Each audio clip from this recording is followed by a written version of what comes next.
The manager saw people sleeping there, so what he did, he put the gates there.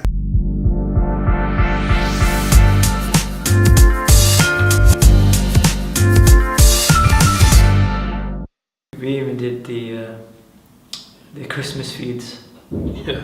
Right. So like initially we did the Christmas feed. Didn't we meet an actor, a famous actor, on one of them? Yeah, you got all party with them, man.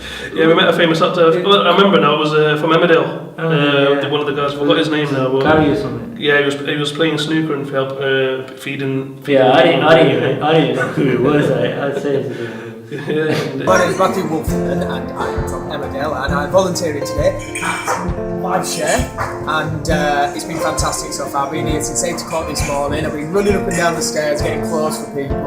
We're just about to serve lunch. It smells absolutely beautiful, and I'm having a fantastic day. And as you can see, if you look around, we've got crackers on the tables, we've got party hats, and we're all going to serve lunch in about, I think we've got about half an hour to go, then we're all going to serve lunch, so it's been fantastic so far.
Yeah, you wished us luck. We explained everything, but yeah, and I remember you went out one year when I wasn't there. You went on the streets. Yeah, I initially went out in 2012. Yeah. So that was Christmas Day. Mm. We met somebody who said, you know what, I've had nothing to eat. And that really told us, you know what, we had to go and do something. That was right. That was you asked me about something that was of impact, something that actually personally kind of pushed me. That was one of them. The initial day when we actually went out back in 2012. That individual we met. Seriously, we've got a picture of it. Yeah. Just smiling and just absolutely, you know, amazed that we are out there. There weren't too many people because, you know, we're fortunate in that season. People have a place to go for breakfast. They have a place to go. But there are certain individuals who get left behind. Give another one.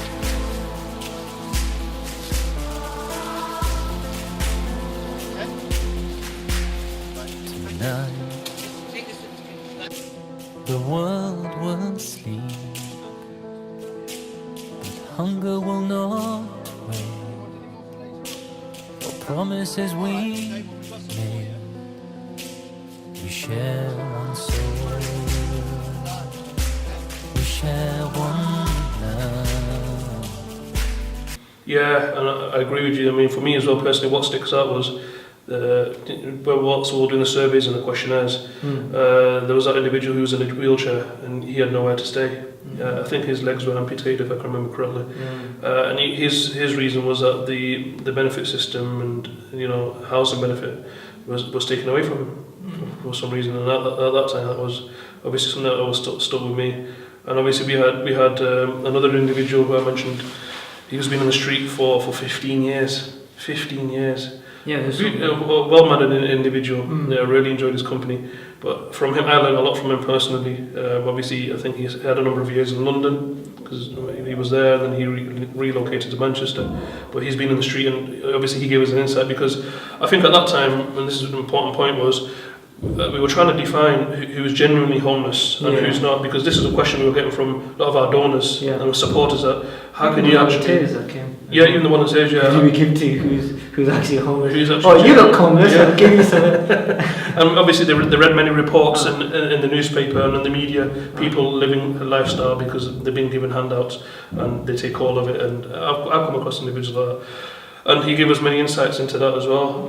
So that was a learning curve that we had from that individual. And I want you to also film where it's near as well. It's near the bank. It's actually standard practice. You know what I mean, Zach? Yeah, it's actually a regular thing what they do. Take a picture of me and David.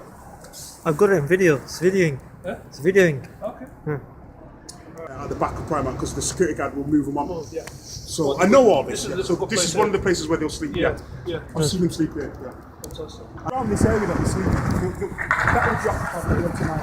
Right, Marble Yeah. Mubashir and Marble Street, signs over there. Marble Street. The signs in there. I'm going to show you the signs, so you know the streets to go to. Okay. Yeah. Cool. The next one's down here.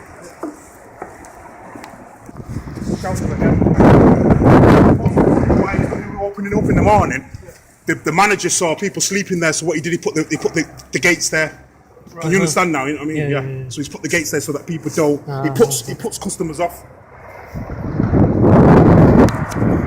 Marriage Court, film that one there, Marriage Court. Cool. And that's the other spot where they sleep. You'll actually find couples, men and women, Right. boyfriend and girlfriends, husband and wife even, sleeping there.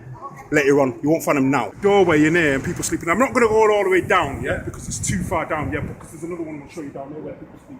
Norfolk Street, and people sleep in these doorways as well. If the shop see fobs in the doorway. So you obviously the people not there at the moment. How long time do you think that average 11, 12? Well, the first ones that I just showed you now, they will come a little bit later on because the post office is closed. Yeah. And they'll wait until those kids are gone because they don't want to be disturbed with the noise. Yeah. And they don't want kids like playing practical jokes on them, like either spitting at them up, or even if they're drunk, we on them. Because people have known to do that on homeless people. They do all sorts of nasty things to them. So what they do is they'll start coming down there usually about 12 o'clock. Right. Yeah, they do come pretty late, and then down these spots here, because until it's silent, they'll start. These are a bit later, like 1 and 2 o'clock. Okay. So they'll actually start coming here earlier on this one, like 12, 11, 12. Yeah. Fantastic. Marsden Street, and I'll actually show you where they sleep. They won't sleep there, because they get bothered by the noise.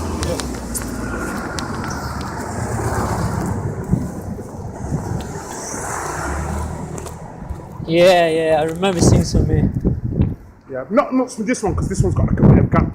See it? The rain will come down on them, but just about some will put cardboard over them. But the one that's I'm going to show you now has got a proper shot, like a proper roof. Right. So quite a few wine bars down in that direction, down there, yeah. And you know you must have heard of Deansgate Locks. Yeah. And what's the other one now? Deansgate Locks, and there's another with them that was sleeping here 4 nights ago. They were actually pitched here. There's not too much piss here, but they had the sleeping bags here and the cardboard. Street chapel there. That's it, yeah, across the chapel there, yeah. Okay. And a good friend of mine. On the way back to Steve. Hello, pal, I've seen you for years. Yes, you man. Do you remember me? How you doing? You alright, yeah?